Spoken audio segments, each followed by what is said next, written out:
ভাইয়া আমাদের ফোনে সবসময় 4G নেটওয়ার্ক থাকে না। কখনো 2G কখনো 3G নেটওয়ার্ক থাকে। 4G নেটওয়ার্ক সবসময় থাকার কি কোনো উপায় আছে? অবশ্যই উপায় আছে। তোমার ফোনে যদি 24 ঘন্টা 4G নেটওয়ার্ক না থাকে, কোনো এলাকায় যাবা দেখবা যে 2G পাবা, আর কোনো এলাকায় যাবা দেখবা 3G। কিন্তু সবসময় যদি তুমি 4G পেতে চাও, তাহলে একটা সেটিংস তোমার ফোনের ভিতরে একটা কোড ডায়াল করে তুমি চাইলে কিন্তু করতে পারবে। যদি আপনি ডায়াল করবেন *#*46336 এবার # এরপর # দেওয়ার সাথে সাথে দেখেন 3টা অপশন চলে আসে। উপরে দেখতে পাচ্ছেন ফোন ইনফরমেশন, এখানে ট্যাপ করে দিবেন।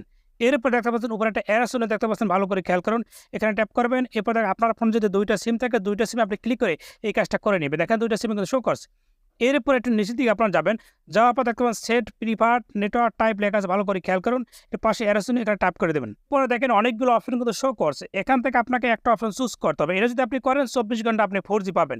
এই যে স্ক্রিনে যে লেখাটা দেখতে পাচ্ছেন, ভালো করে খেয়াল করুন।